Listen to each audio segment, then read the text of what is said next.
click recording, and the session is now being recorded. So again, thank you so very much for joining us on this presentation on Manifestos of Rampage Shooters. My name is Johnny Lee. I'm with Peace at Work in the E-Panic button. I see a lot of old friends in the attendee list. Thank you. It's good to see you guys again. And I hope to be doing more of these presentations and trying to do the good work. I was doing quite a bit with a number of other projects, and I feel the need again to talk about some of these issues. So let's move right on in. As I mentioned, I really encourage the interaction. So if you haven't used GoToMeeting before, there's this little widget. You expand it out and you'll see a questions tab. Perhaps that's the way that we can communicate. Anything you type, a comment or a question, I'll repeat it verbatim, but then I won't reveal any identity of any of the participants, so I can ensure your confidentiality. And as I mentioned, this program is being recorded. I feel it's probably going to take us about an hour. I want to respect everyone's time, and I got stuff I need to do, so we'll be hopefully wrapping it up in about that length. Does that all sound good? Wonderful, great. A little disclaimer, okay, a little bit about this. Very much, I've been thinking about this issue for quite a long time. As I mentioned, I'm working on another book, and I'm really trying to wrap my head around it. So please understand that I've got some ideas here, but it's something that I'm working on, and I may even, as we do this presentation, come up with new thoughts, and certainly I want to learn from you as well. So please understand that. Secondly, I don't feel like I've solved mass shootings or workplace violence or school shootings. This is just an observation that a couple observations that I had that I wanted to share, and maybe there's some hints that could be useful. The main point about why we're doing this is I want to look at some possible practical applications that we use to stop this. The whole point of all of our work is to stop the next shooting and prevent it from happening. One little note about that, I just want to give a shout out to my colleagues out there that I know have done such great work to prevent these things. While there's a perception that these incidents are on the rise, and that's a separate topic, I have no doubt that many of them have been stopped due to the work of the people in here and from those great threat assessment security professionals, human resources, counseling, social workers, psychologists doing the work to help prevent this. And as I mentioned, please, let's talk. You don't want to hear me talk the entire time, or you might hear me talk, but you don't want to hear just my thoughts.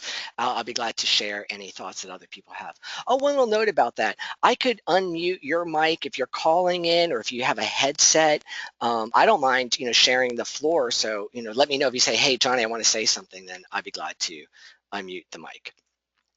All right, what are we going to discuss?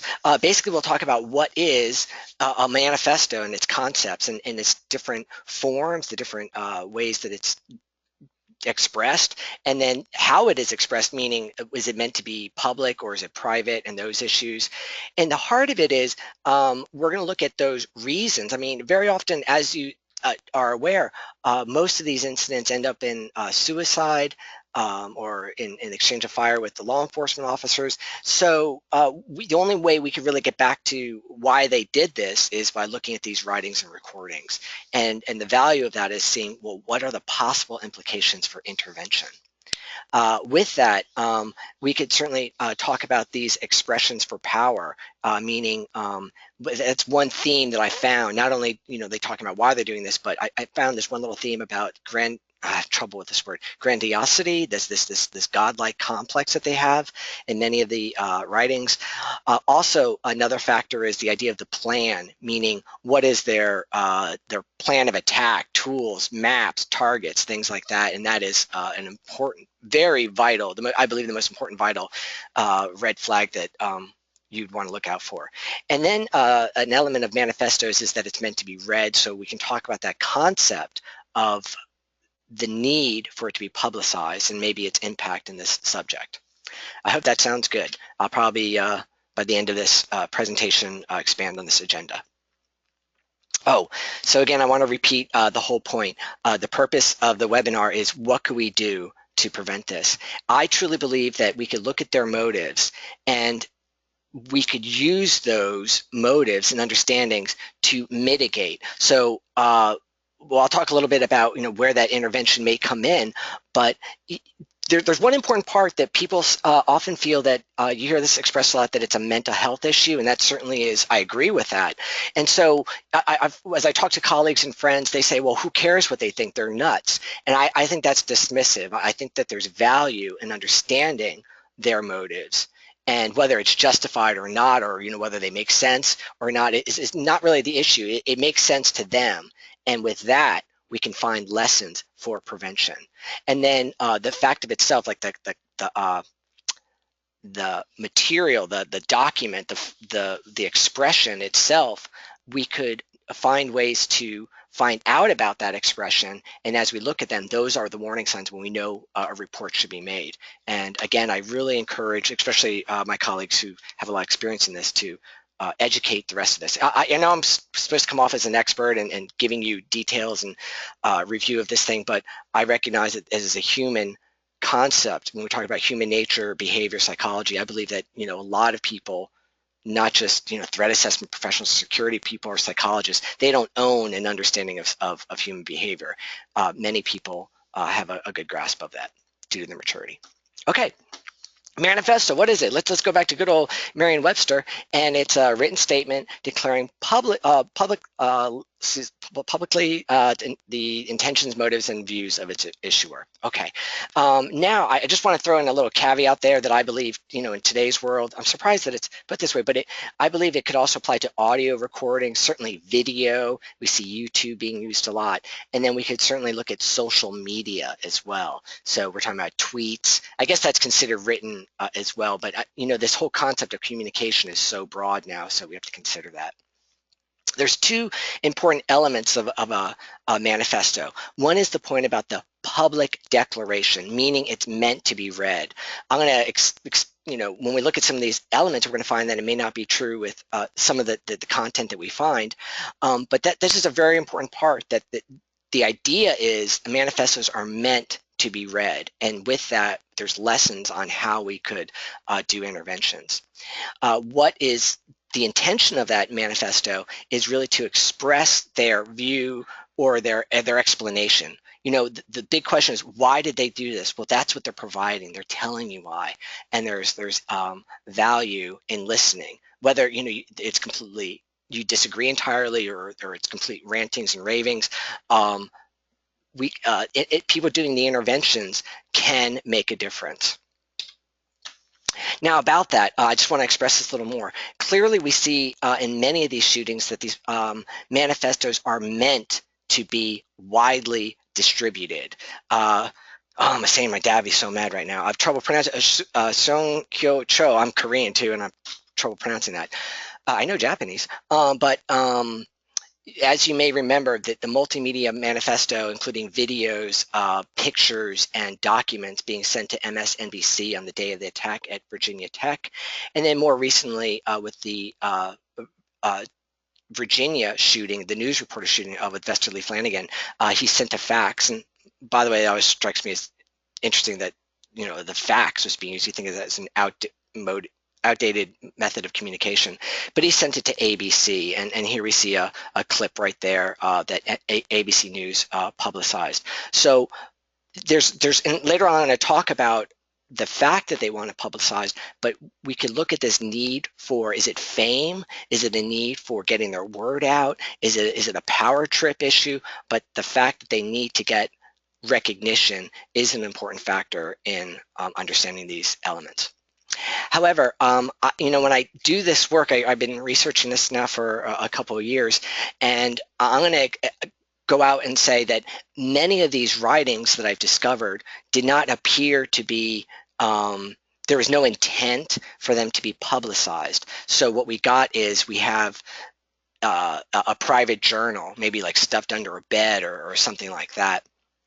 One case that I study quite a bit, and I'm really interested in, because there's a lot of interesting characteristics about this case, is George Sedini. He went into a fitness gym. I think it was what do you call, not Pilates, but one of those exercise classes, and he shot a number of women. He definitely targeted women in this, but he maintained a blog. But there appears to be no intent to publicize. He never put a link to it. I think it was just his private blog. And I guess if you find it by randomly hitting characters in a URL address, you could find it. But no one would do that. It's not that you can find it on a Google search or anything. So there was not an attempt to publicize. However, I would argue now, this, by the way, that was a few years ago, a number of years ago, but in today's world, I'd argue that all shooters, even if they maintain a level of privacy with their writings, they know that it's going to be obtained, analyzed, and possibly publicized. So, if you got a journal like in your safe buried in underneath your bed, the police after the shooting occurs are going to go in with search warrant and take everything apart, especially when we look at computers. Any computer that you touch, I'm sure will be confiscated, and then computer forensics will go through it to look for other warning signs. So my argument is I don't think that when people are going to go commit these shootings, they know for a fact that their lives are going to be investigated. So I think there's an awareness that there's no privacy there.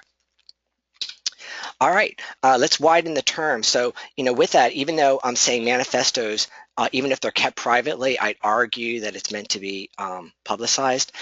We could see what it looks like. It could be a written document. And by written, certainly there's handwriting, typing, there's computers. We can talk about an online journal or a blog, such as I mentioned with George Sodini. And then more and more frequently, we're seeing social media posts. We could also talk about discussion boards and forums. You might be familiar with 4chan and the communications there. Videos are more and more becoming the means of communication. Now with YouTube and social media, like everyone's looking for that 5-minute video to express themselves, and many of these folks have YouTube channels. There's a whole other subject about social media investigations about they often have a fake ID, and it's only through the computer forensics that people are able to locate this information. So it's again, it's not public. They'll have some who is the latest shooter that was in Oregon. I think he had a username of Lithium Lover. So again, no association to his real name, but people were able to find that out. Now, to encourage the interaction, I'm going to give you a poll pretty soon. I want to discuss this concept. I'm not sure if this falls under manifestos, and please write some comments about it if you disagree with me. But we're finding, especially with younger folks, those who are in school, they are given writing assignments and they do these creative expressions that are violent. So they often will do a fictional story of a mass shooting, and again, it's a fictional story, but I feel like that absolutely there's a message in there. As you may be familiar with the Virginia Tech shooting, the professors all expressed deep concern about the student with the things he was writing. And I could go over the full list with you, but he wrote a play called Richard McBeef, and you can read down there the lines. It's pretty violent. So the question is, this is really about intervention, and the question that I have is, he has this artistic expression, and there's teachers, there's friends. I'm doing the quotes thing with my fingers, and there's no webcam, so you can't see me do that. But there's people who read what's online. Friends literally, looking over their shoulder, or maybe people share their stories. The point is, when people express some violent, pretty scary stuff, is that, in a sense, a warning sign enough to do a report? And I might lose some people here, and people are going to stop the webinar and leave. But in all fairness, as a young man, I wrote some pretty crazy stuff. I was going through my library and I found my old journals, and just for fun, looking through it, and I'm like, wow. That's pretty crazy stuff I just wrote there. So, I have a poll up now that I want to know your feedback. So you're a teacher, you're a parent, you're a friend, whether social media or physical on site. What's your impression? I'm allowing you some time to think about it. I believe that many people would go with the old depends argument. Now, if you voted depends, I'm going to request. You don't have to, but if you'd like, I'd be glad to hear your ideas. Depends on what? Okay, so, or even if you wrote yes and no, what do y'all think?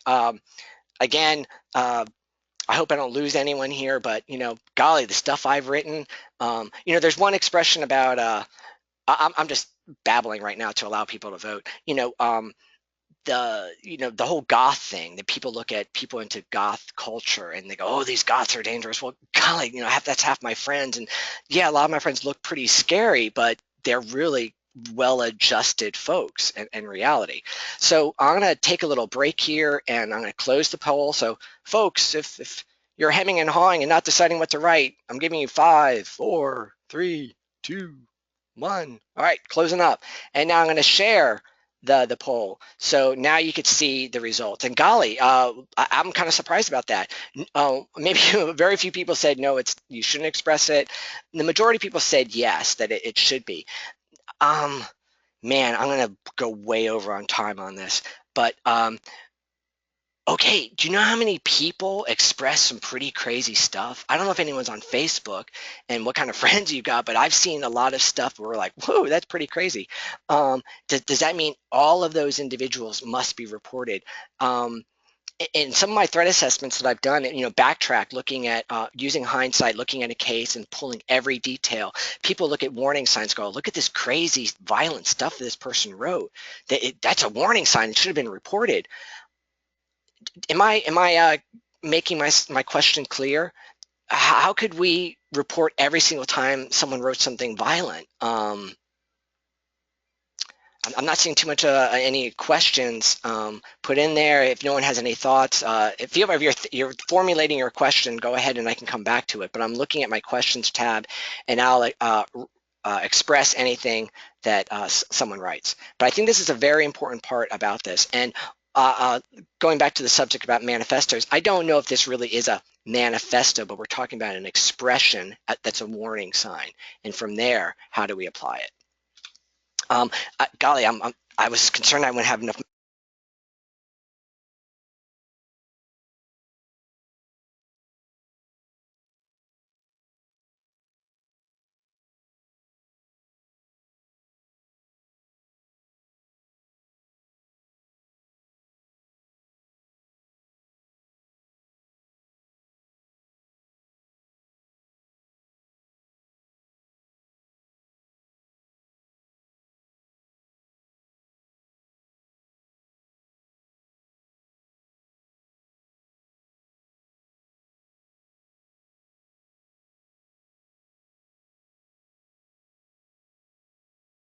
Oh, hey, I'm sorry. Thank you. I got this note. We lost audio. All apologies. Yeah, I've got this mic that has a mute button. So I hopefully I didn't miss too much. I was just talking about levels of intervention, but we see a number of comments. I see a comment here. It is best to err on the side of caution that not due to the number of incidents that have happened recently. So, and that's always a good, in terms of security, we also say, well, go ahead and report it. You can investigate. And if there's nothing there, there's nothing there. But, you certainly don't want to do the thing where, oh my goodness, I read that story and it was crazy and I thought I should say something but I didn't, and then that concern that you should have reported is a valid point. So hopefully you all can hear me now. Sorry about losing the mute losing the audio, but you should hear me now. So I'm not really concerned about the security implementation part of this subject, but I'm really looking at threat assessment. I know there's some threat assessment professionals on this webinar, and so the thing is, you have a report. There's some notification. You're tipped off, whether you're at a school or your workplace, and you investigate. It's important then to be looking at these writings, these expressions, the social media postings, and with that, we could determine what the issues are. I'm having some more comments here. This is going back to the artistic expression thing. It's a generation thing. I think experience plays a major factor as well. That's an excellent point. And why by generation, perhaps you're also talking about like as a cultural thing about how people express themselves. We're hearing another comment. Can you imagine the backlash if you saw violent artistic expressions by an employee and you did nothing? Then he and she acted out violently. Great point. So, and by the way, backlash, there's the moral outrage, but more importantly, well, no, it's not important, but another factor is the lawsuits. I want to make a little caveat side comment that one of my concerns, one thing I'm very cautious about when I do consultations is there's preventing the shooting and then there's preventing the lawsuit. And those are two separate concepts, and sometimes they're in conflict. I'm sorry, I can't really express on that, but please understand that this is a real big point about, hey, once it's known to you, your role, a concern, a threat, and a violent expression. So there's a little CYA here about making sure it's documented and reported, and there's value in that, like from a risk management, legal counsel standpoint. Absolutely, that makes sense. By the way, I'm talking about that from a professional perspective, meaning you're a school counselor, you're a human resources manager, you're a supervisor. There's a whole other level here when we talk about the personal relationships, your neighbor, your brother, your friend. Where's that responsibility to step forward and speak up? And also, who do you report it to is a separate issue. Let me move on again from an old friend. Given the times and many incidents, social media sites should present warnings that certain content can be reported, just like what can be and cannot be said on an airplane or in an airplane or in the airport. That's a great point. And so again, more and more, I think we're going to see more expressions on social media online, and then could the let's say Facebook, be monitoring that, and when they find something, then they can report it. I know for a fact that's done, by the way. It's a separate presentation I do on social media investigations, but that is being done. The extent is the question, and what kind of material they're looking for is a separate issue, but good point. Now, the final level of prevention is about that human interaction, and this is where I'm really moving towards in my life, about not taking a professional intervention approach, but more of a human approach about what are neighbors doing, what are friends doing, what are family members doing, and that's my big belief is security is not for threat assessment professionals or security or for law enforcement. It's everyone's responsibility, and they could step up and intervene. And it's not, oh, I gotta stop preaching. It's not about locking them up and reporting them and making sure that we take away their guns. It's really about helping change their mind, helping them get rid of that anger and that frustration. But let me move on, because I'll go on and on about that. Well, here's what we're discussing this. Some of you have heard me speak about this before. Let's look at those manifestos, and we can look at that need for justice. And you've heard me say this before. They feel that they're right. Mass killers, and whether we use the term workplace violence or rampage shooters, whatever term you want, but you hear over and over again that they believe that they're right, that they're fixing something. And the subject of these are really powerful concepts. How does revenge and retribution play into the concept of justice? And it's a very big issue. And by the way, I believe that this is again a separate topic, but when we look at these incidents happening so much in America, I just have a belief that Americans have a very strong sense of justice and taking justice into your own hands, and that's why we might see more of these shootings in our country because of that. Of course, all around the world, everyone believes in justice, but I think it's unique to America about this sort of what's the term? Frontier justice, like the whole concept of I'll take care of it myself. So that's a big point. And okay, a little shout out, or I got to do a little thing. I'm working on another book. Please stand by, and I'll let you know when it's out. Okay, so let's look at that. Boom. Luke Woodham, Pearl High, killed 2 7-inchers. I'm not insane. I'm not angry. I killed because they mistreated me. Christopher Donor, if you remember from the LAPD, this is a couple years back. There was a huge manhunt out for him. He ended up in a cabin. I believe that there was a firefight, and the cabin set on fire. Well, we could read there. Unfortunately, so they know that it's wrong, but it's necessary. It had to. It's a necessary evil. That they must do this to commit change. The most very recent shooting over at the VA, the live captured on the news was it Roanoke Rapids, I believe. What is he saying? I had to fight. They blank with my life and caused an awful chain of event. So do you see that they get the sense of justice? And with this, I just want to make a big shift here. I mean, this was sort of a wake-up call for me. There's like a wake up in the middle of the night and realize that, hey, there's something important here. A difference from serial killers, and I don't do serial killer works, and I'm not too familiar with it. I know as much as I think most people would, but they kind of know that they're doing wrong and they're getting off of it. Richard Ramirez was a serial killer rapist. I think it was called, like, he was known for eating candy. Was it the candy killer? Might have been another name for him. And he got off. He said he was evil, and he loved being evil. Okay, and that's sick. And there's a whole other intervention prevention methodology there. My focus with mass shooters is I honestly believe they're doing right. I don't have to introduce who this gentleman is on the right, but I'm going to geek out here a little bit and talk about Star Wars and why did Darth Vader do what he did? Why did Anakin Skywalker go to the dark side? And excuse me for bringing in pop culture here, but it's a great analogy. He went to the dark side initially to save his love, Padme, because she thought she was going to die, and he'd use the Force to protect her life. After he died, he stayed with the dark side because he wanted to install justice in the universe. Please understand that, like dictators, and I believe these mass shooters, they think they're saving people. They're doing the right thing. And I have a great example I'll show in a little bit where they realize it's wrong to hurt others, but sometimes there's a necessary evil to bring about change, to do things. God, I'm going to say something else, but I probably shouldn't. Let me move on. I hope that makes sense, and I hope you see that distinction there, because this is a very vital point. And if you're saying, duh, Johnny, or what are you trying to tell me here?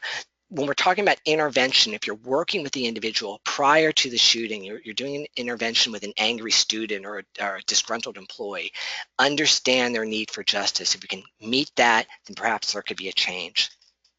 Let me find another distinction with mass shooters, and this is something I'm still wrapping my head around. The question is, do they target specific people, or do they go for that population in general? I got all of my beginnings in workplace violence prevention, and over, I have thousands of cases. I've read thousands of cases of workplace shootings, and I have data tables, databases, all breaking out factors, and we often find that they go for a certain person. A boss fired them, and they go after them. Very often, actually, I'm now finding with type 3 workplace violence that it's actually a dispute between coworkers. Like they had some dispute, a personal dispute, or could be work related, but they go after that individual. And it's done very often with, I do a lot around domestic violence in the work, and they go after their ex-partner, and then they're done. In fact, they have a very again, that whole point about justice. I have many cases, golly, it's about 10%, right? That's huge. 10%, and I could be wrong on that figure, that will turn themselves in afterwards. They know it's wrong. There's a guy who went to a diner, got up early in the morning, got there 4 o'clock in the morning, waited for the diner to open by the waitress, shoots and kills her. He drives to the sheriff's department. And he sits there at the door waiting to turn himself in. Do you understand? That person has a very clear understanding of what is justice. I'm finding there's this, someone's making a comment. They are grievance collectors, and that's a great point. Thank you. I've heard that term before, and it's definitely true, that sense of justice. There's this tallying away. I can't go off on another tangent, but there's subjects around embitterment. There's a concept that I'm interested in called post-traumatic embitterment disorder, and you find that is one of their key characteristics. They collect, almost they hoard injustice, and I need to stop talking about that. One thing I'm finding is that these mass shooters often pick their targets randomly. So they're going after the population. It's the world that did them wrong. Society, I love that. Society did me wrong, and that's who they have to go after. I do believe also that sometimes there could be a mix, meaning they'll go after a certain class. So they'll go after all the managers at a company, or they'll go after, for instance, they'll go after just police officers, and that's a very terrifying new concept that's going around now, and it's absolutely terrifying. The implications about what would be the impact of those issues, and they're going after these folks because that they deserve it. So, for instance, you see many jihadists or Islamic folks saying, "Well, how can you hurt this poor young American girl?" Well, being part of American society, America is the imperial pig dogs, and just by voting and supporting this government, then you should be punished as well. And that's sort of the rationale behind it. But there's a very big point about when folks go after specific targets because they wronged you, or if they're going after society in general. Now, when we talk about society in general, sometimes that is broken down when we look at these issues.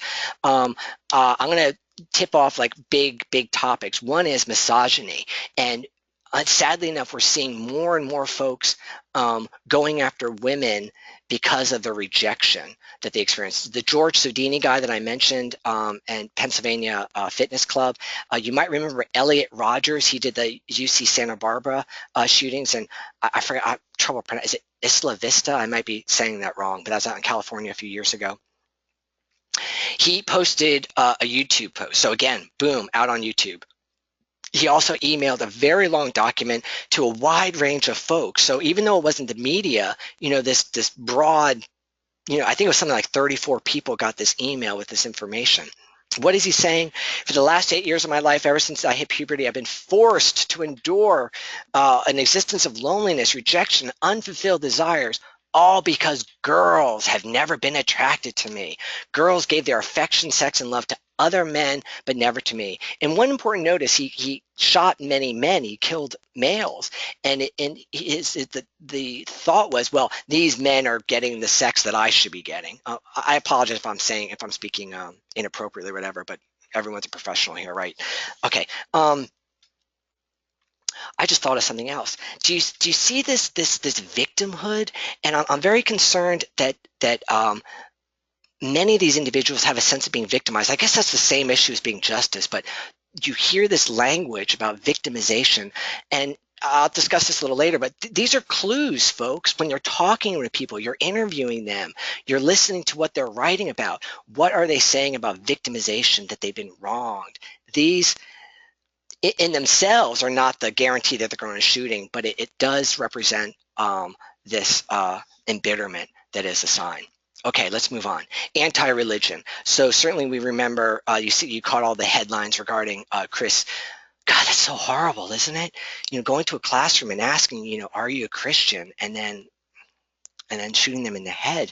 I could be wrong on this, and comment if anyone read something different, but I think I was reading how if they said they're an atheist or, I'm not religious, that he'd just shoot him in the leg. I thought I remember reading something about that. Now, certainly one big concern now is I'm catching a lot of anti-Muslim hatred going on, certainly in Europe and then here in the States, and that is a very worrying sign as well. So again, they're saying that they're targeting certain religions. By the way, when I did a couple of webinars on church shootings, and one thing I'm finding is these are members of that church, so it seems like to be more of a workplace issue or personal dispute. It's not like they're targeting the church because of their faith. The other big factor, of course, and certainly the Jewish faith, the Jews have long been persecuted, and it's throughout their history where they've encountered this hostility. So that's something that they're very well familiar with, unfortunately. Okay, anti-government. This is probably my scariest thing that I'm concerned about because of the growth of this issue. Another case that I'm really fascinated with is, I might pronounce the name wrong, Anders Breivik. You might remember he was the Norwegian man who set off some bombs in, what was that city? Not Oslo, in the capital. And then he went to this camp resort island, and God, he killed all those children. Horrible, right? But the thing is, I want to put out here is that, you could easily say they're insane, right? Why do they do it? Well, they're nuts. Well, we could certainly argue that they are, and I agree, actually. But it's not. I want to make a very clear point. They're not psychotic. It's not like, ooh, there's extra dimensional aliens like David Icke's theories that, I must kill you because you're from another dimension and you're really a reptile controlling our world. We could argue, the schizophrenic or sort of mental health issues there. They could argue. Oh, let me actually post that. Where is that? I encourage you, if you ever got nothing better to do for a weekend, read this declaration that he posted, which is tremendously long. It's about over 1,500 pages, and he writes out an argument. This is a pretty detailed manifesto. This is someone, we could argue that that their justification for shooting children, it's never justified to shoot children. I bet everyone here agrees with me on that. But look at the argument, right, that he's making. This is not someone who's mentally deficient, meaning like, to get the point that I'm trying to make here, they're able to rationalize, they're able to logic. And even many people, I know many rational people that would agree with many of these statements. They don't agree you should shoot children as the answer, but the concern that he has, this is something that's spreading wider and wider.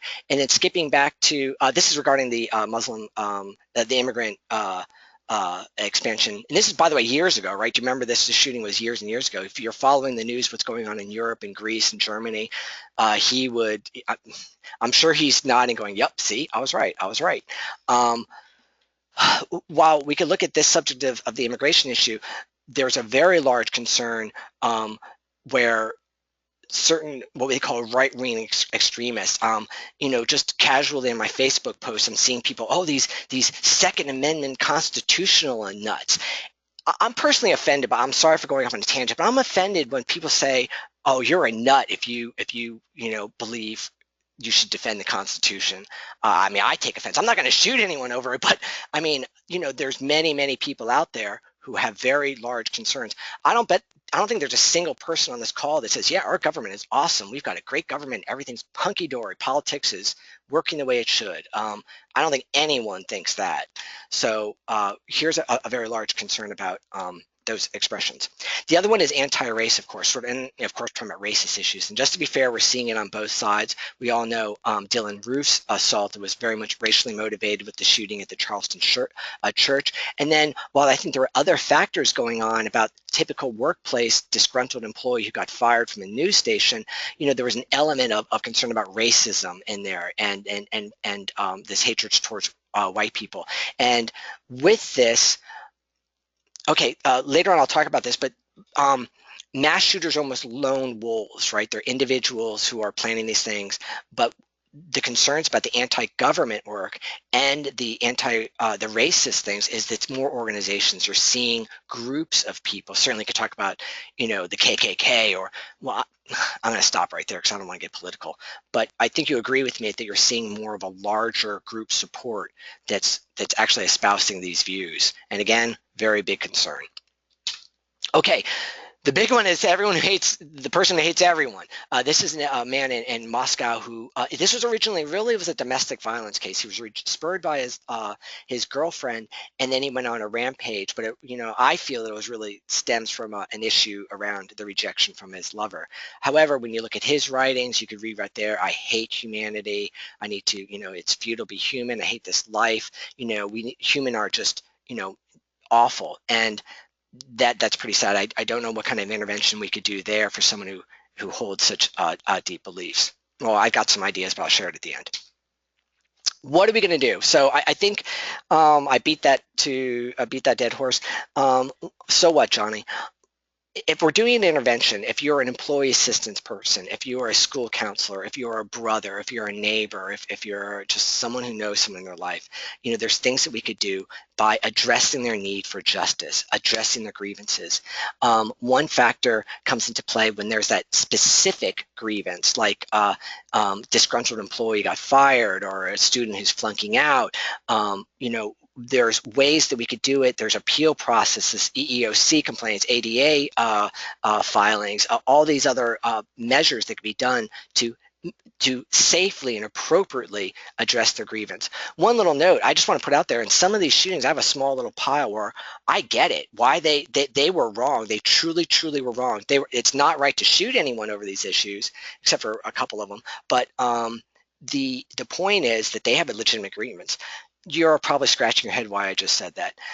There's a couple of cases where women find out that their daughters were being raped by someone, and then they went after the guy and shot him. And if anyone out there's got a daughter, you can sort of, maybe you can feel a little empathy or understanding why someone would go and kill the person who raped their daughter. Moving on. Regarding domestic violence, when we find that there's a breakup and how are we going to address that, that's a little more complex, and it's a huge issue.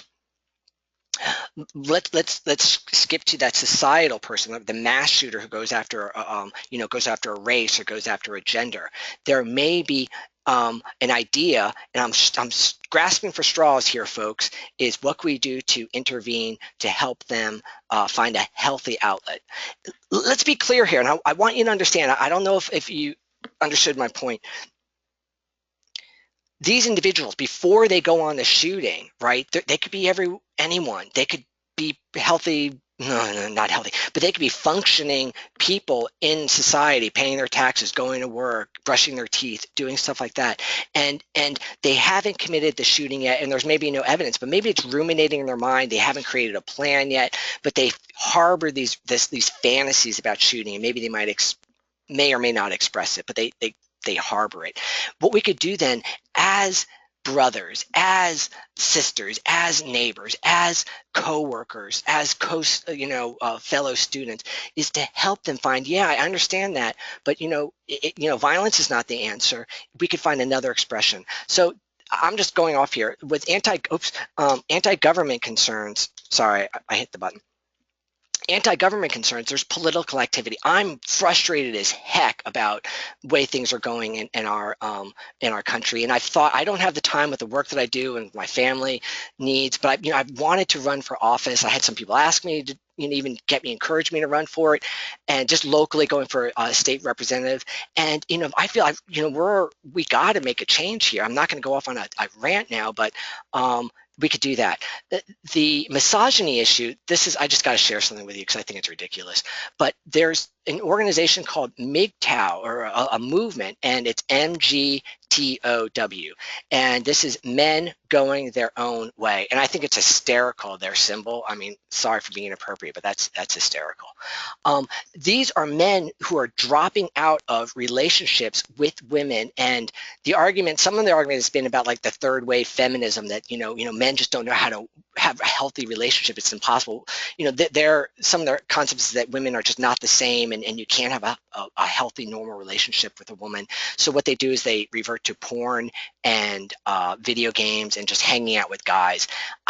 Personally, I think I'm not going to get into it.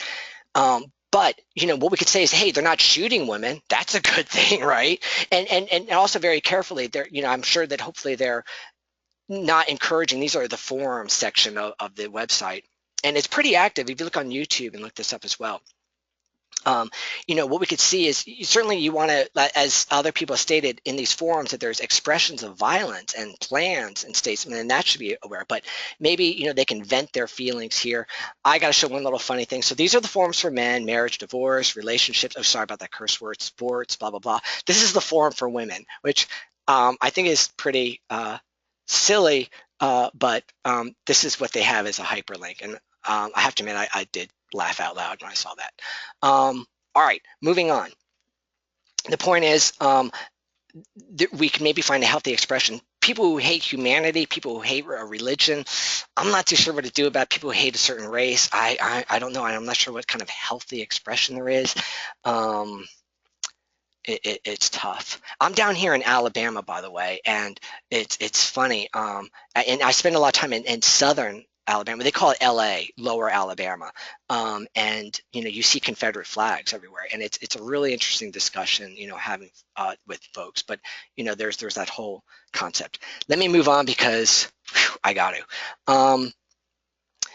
Okay, this is another level, and this is really about that personal relationship.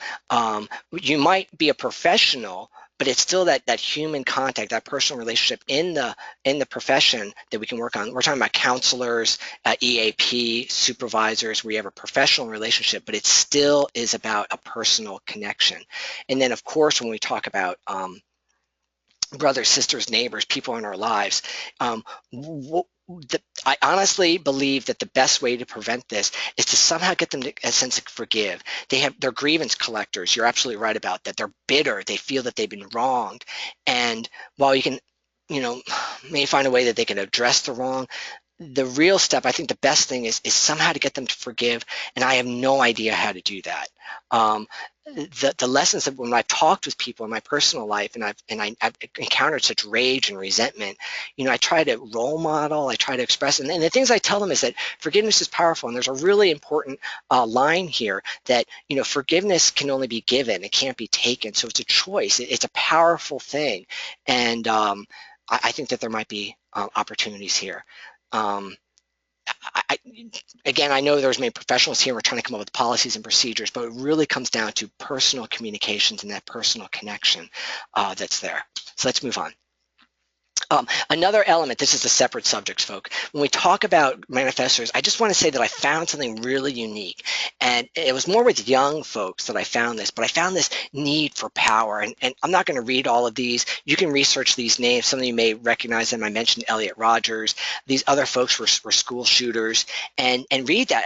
What struck me was the term God that got repeated so many times. I was godlike. I am God.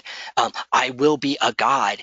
And what is up with that? Like, I think it's an expression, a need for power. Someone's asking, what is IMHO? Sorry, I shouldn't do that. It's in my humble opinion. So that means, or sometimes means in my honest opinion. But I just wrote that in there. In my humble opinion. Okay. By the way, this is very much a male issue. I don't ever see. First of all, you don't see many mass shooters that are women, and that's certainly a small minority. It's mostly men. And what I'm finding in their manifestos, and even when you speak with them, when if they survived and you see these interviews, there's this need for power. And what is it about that? Aside from mass shootings, I mean, I see this in everyday life. I see kids, acting tough. When I lived and worked with other folks and did other work, I used to do a lot of programming, working with inner city youth and doing like jobs programs. And the question about carrying a gun, like it was very much a status thing and a power thing. And in reality, it was a safety thing. Like they had to carry. Well, we could argue that, but they felt a real need. Even now, I know a young man who carries a gun. He kind of like has a. And I'm no offense against people who carry guns. I get it entirely. I'm very much a Second Amendment person, but I mean he's got it slung on his hip and he walks around the house like he's got this gunslinger holster, and he's very insecure young man, and I know that he carries that just to feel powerful. I don't know what the solution is. I mean, as a father, and I have a son, I do understand the need for making people feeling accomplished. I was researching this subject, and there's a writer who talks about social status being the important incentive motivation force behind social behavior. It's really a very important part. They got to feel powerful. Now, let me say, so what, Johnny? Why are you going off on this? There is options. There's lessons here, and what it means is providing options. Power is really about the ability to express control, and these individuals feel they're out of control. Control has been removed from them, and they're trying to get that control back. So, one little tip. I mean, I even do this when I do a lot of de-escalation work, like working in hospitals and social services, and you're dealing with an angry client. These clients get really frustrated, waiting in line and maybe having their, benefits removed. I often say give tips. Like, I'm not trying to mess with you, like manipulate you, but I say give them options. Do you want a Coke or a Pepsi? Would you like to say here or there? Make them feel like they're deciding what's going on. And I'm not manipulating them, but we're trying to show, hey, you've got a say in this too. You've got power. Let them win. When I've done threat assessment work with employee situations, one theory out there, and I'm not saying this is a go-to remedy, but it's something to consider, is make them feel like they won. And we're talking about generous severance packages, extending their benefits, letting them keep the company car, all of that in the sense of like letting them feel like, hey, I won, because there's a need for power. They need to feel like they had influence. And apologies are another concept, and that's a very difficult thing. That apology is the other side of forgiveness too, right? And that's a very difficult thing, but I've often seen this where people don't even care about the grievance. Oh, sorry, this is a sad story, but I remember someone, dog getting hit by a car, and the lady was like, and then the person drove off, and there's questions about charging them with doing that, and I remember my friend saying, I didn't want them charged, I didn't want to sue them, I just wanted them to apologize, just to recognize that they've hurt me, and that was real. Like, my friend wasn't going to go out and go kill them, but there was a real resentment there, and the apology is powerful. Okay, moving on. One factor with these manifestos is, actually, I don't think it's in manifestos, but in their writings, in their expressions, you're seeing plans, and this Oh, there's a comment here. Apologies can be tricky. In some cases, it may reinforce their my cause is just. Absolutely. So the point is, not only the apologies are tricky. Oh, by the way, there's ways of doing apologies, saying not that I was wrong, but I'm sorry that you were hurt. Did y'all ever do any de-escalation? Everyone's been in a relationship, right, and had arguments with someone. You know, it's difficult and it takes a level of maturity. But when I know I'm in disagreement with someone, I could I could say, look, I'm sorry that you feel pain. I had no intention of doing that. I'm not going to say I was wrong and that you were, then I was right and you were wrong, or vice versa. But there's value in that effort to reach out. However, I want to continue your point about being tricky with the severance packages. There's one argument that we're rewarding negative behavior, right? If someone makes a threat and is really bad and does bad things, and you pay them off, I'm doing the quotes thing with my fingers again. You pay them off with giving them money, right? Well, aren't you reinforcing that negative behavior? Hmm, yeah, probably. You know what I've heard? Well, now they're somebody else's problem. They're not my problem anymore. Golly, maybe I offended some people there, but do y'all see that it solved that solution or possibly solved that solution? Folks, I'm not saying there's a guaranteed answer. I'm just trying to provide options and concepts to consider in each of, as you do your work, to consider as you're working with these individuals. If I may hop back here, hands down, the biggest, scariest thing is when you see planning. If you see targets, you see maps, you see equipment, schedules, like boom, boom, boom, breaking down things. This, by far, I believe, is the most dangerous warning sign, and this is where we really emphasize taking action. I don't really, as I mentioned, I don't consider this a manifesto because you don't see this very much. It's more in those private writings that you're seeing. So how would you ever find out about it? Well, this is where parents come in and you go through their room and you read their stuff. I don't do that with my kids, but if I saw negative behavior, if I was concerned, if I saw stuff, that's where I would certainly intervene. I have friends who have trouble with their youth, and they go through their room, and whew, yeah, glad I don't have those issues. Another subject is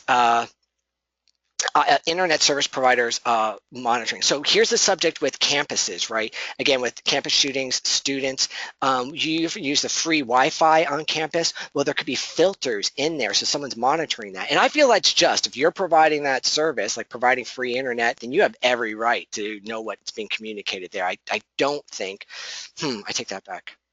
Never mind, I don't want to go on that tangent. But you all see my point is that there might be ways that we could review this. Now, I don't want to get into a conversation about the NSA and about law enforcement broadly reviewing all of the internet. That's a whole other subject, but it's something to consider.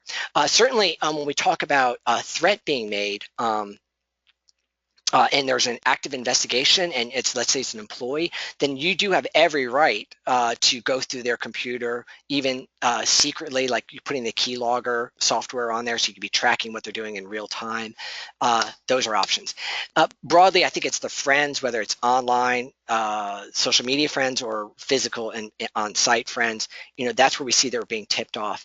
And absolutely, this is a no-brainer, right? Thank goodness. Let me skip to the next slide. Thank goodness. The one, now I'll say it's a good thing. I don't know. People now are aware of the whole mass shooter thing. So when someone's talking about gathering guns and taking people out, I'd argue 30 years ago, maybe that would have slid by.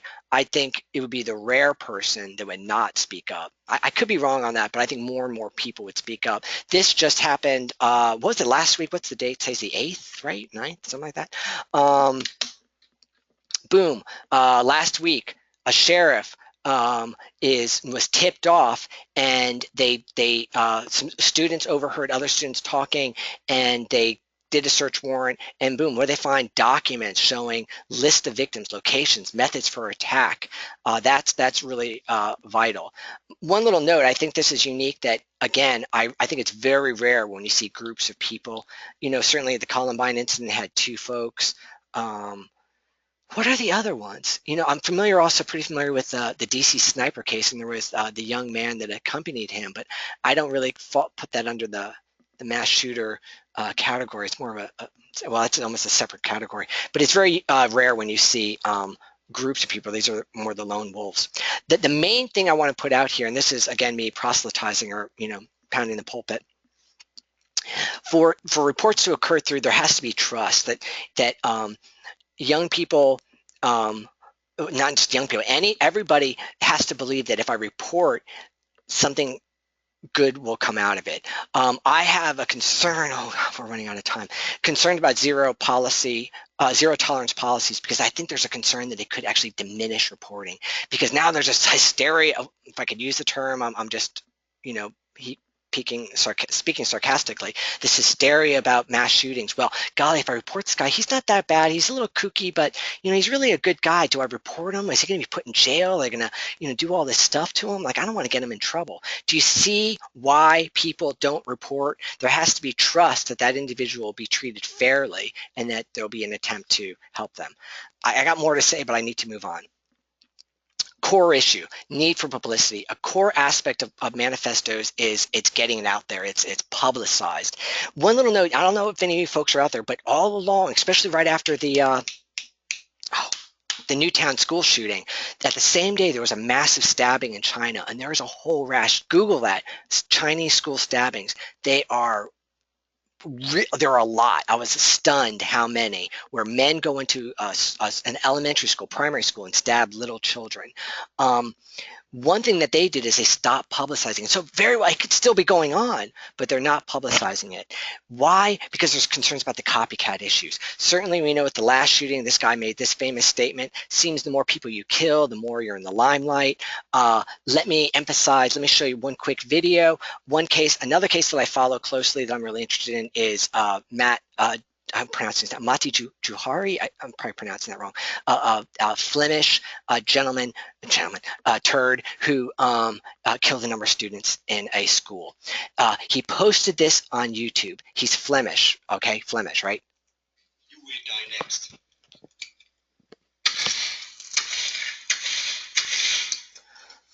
Okay, did y'all hear what he said? You will die next. Okay. I watched that video like 100 times before it struck me. Oh my goodness, he's speaking English.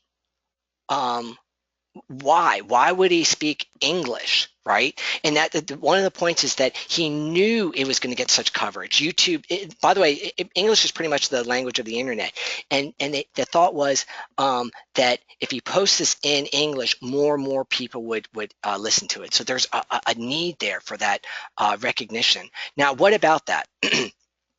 The lesson is, do we need to look at the fact that we're publicizing? I said China. China has, good. I don't mean good as in proper, not evil. I mean good as an effective control of their internet. And so they stopped any publications about it.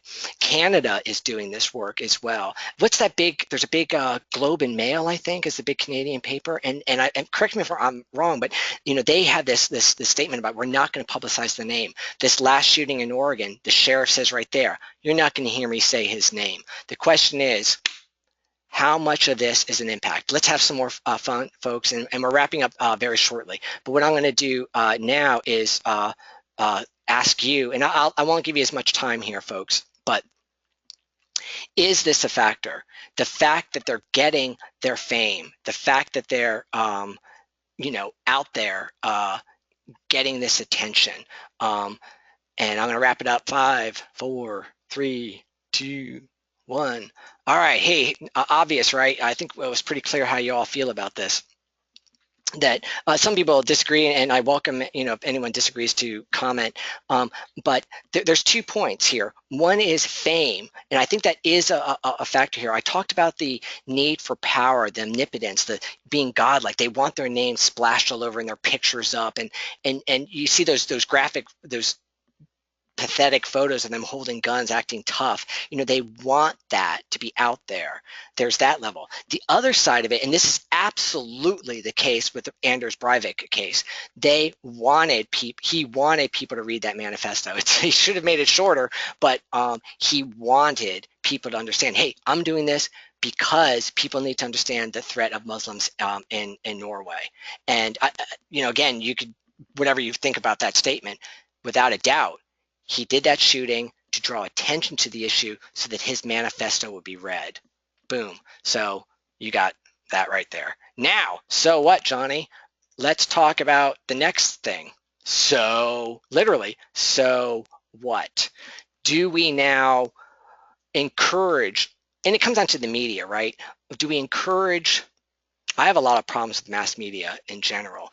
And the other subject is then social media. So if NBC and CNN and all those folks stop, putting their pictures out and um, doing MSNBC, Fox News, if they stop NPR, if they stop, giving out the name and showing that person's picture, will that limit it? Okay, I'm 5, 4, 3, 2, 1. All right, what do y'all think? There we go. Most people saying yes. We're getting some depends. Again, all apologies. I know I'm a little over time right now, but I'm wrapping up soon. The one factor that I'm speaking my own IMOH, in my humble opinion, honest opinion, I am very cautious about the social media being monitored. Like if people choose to post things, not the violent threats, but like me as a professional doing this, or whatever, like, posting about their name and information. The question is, are people getting their news now from, major mainstream media outlets, or they're going to use other terms? Like anyone could be a news agency now, anyone, right? You could argue that I am too, because I publish stuff. Well, I'm very much a First Amendment person as well, so I'd like to promote that. But the question is, and maybe that's the social media, that's the mainstream media, has to maybe limit it. And certainly that sheriff that I showed earlier, felt the same way. All right, folks, I apologize for going over. I'm going to wrap this up now. So this is the wrap up. Oh, hey, there's a comment here. Shooter's identity, do not publicize. Shooter's motive needs to be reported. So certainly the motives, certainly, and I'm sorry, what do you mean by motive? Do you mean by reported? Do you mean certainly law enforcement, threat assessment, management, SROs, there's that reporting, but then do you mean like mainstream media reporting, like a news report?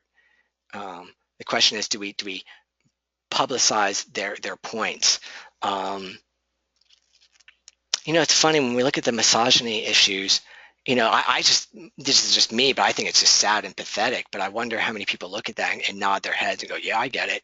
I know there's a lot of people who have a lot of resentment and fear of government. And, we see attacks against the government, you're seeing people nodding their heads. I had a lot more cases, folks, but as you could tell, I had to trim this down. So moving on, what are the points here? So what, Johnny? If there's anything out of here, is there any way we can find a healthy expressions for their needs for justice? This is not when there's no evidence of shootings. It's not like they've got a map and a pile of guns, but they express, hey, I hate women. Women suck. Women reject me. Well, working with them, can we help them find a healthy expression for this? I think that MGTOWN thing is pretty silly, but maybe it'll work for them. How do we address their need for power? I have no idea. I talked to you about giving them options and making them feel like they've got options, but I think it really comes down to like upbringing, and it's really I guess it comes down right to how they were brought up, and that's like healthy relationships. Without a doubt, the bottom line, and hopefully this is obvious, but I guess it needs to be said, if there's any indication of a plan, that's a glaring red flag and must be reported, and that's where we're seeing, I think, the people more moving onward. And as we just discussed, maybe the issue is we need to stop making these people so famous, right? Let's emphasize the victims, honor the victims. Did you all see those posts about the veteran who took 5 bullets trying to stop the shooter in Oregon? Let's celebrate the heroes there, right? The woman I'm trying to interview, if anyone knows her, the woman in Atlanta school, just outside of Atlanta, I forgot the name of that town, outside Atlanta, kid comes in with a gun, she talks him down and out of it. Let's forget that kid. I remember that woman. Let's celebrate those folks, and maybe that's the thing we need to promote.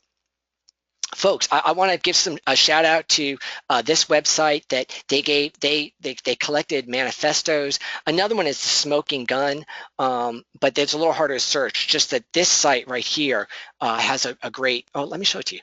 There it is, right here. So it's just a database of manifestos. They focus in on school shootings, not workplace or the mass shootings, but I was really impressed with their collection.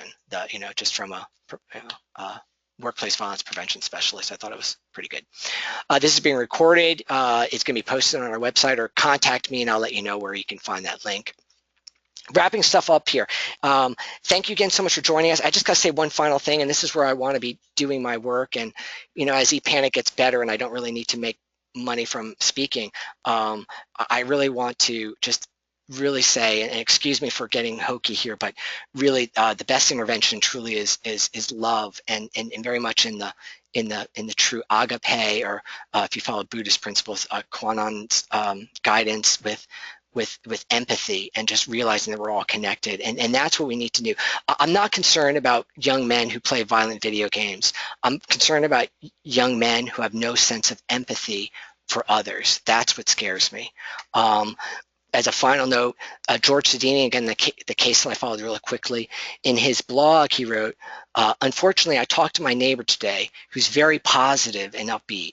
I need to remain focused and absorbed completely. But do you see that? Maybe, I'm not blaming the neighbor at all, but do you see how, like, in our constant interactions, the smiles, the friendliness, checking up on someone, someone who's lonely, someone who's frustrated, a lot of these people are really not fun, like they're not charismatic. You think about those poor guys that don't have a girlfriend. Gee, you wonder why they don't have a girlfriend. But what can we do to make them feel included, make them feel that there's a connection? That's what we really need to do. And that's where I believe the work could be done by everyone, not law enforcement or threat assessment folks or EAP folks. It's really everyone could be doing this, and I hope that you all see the value in that.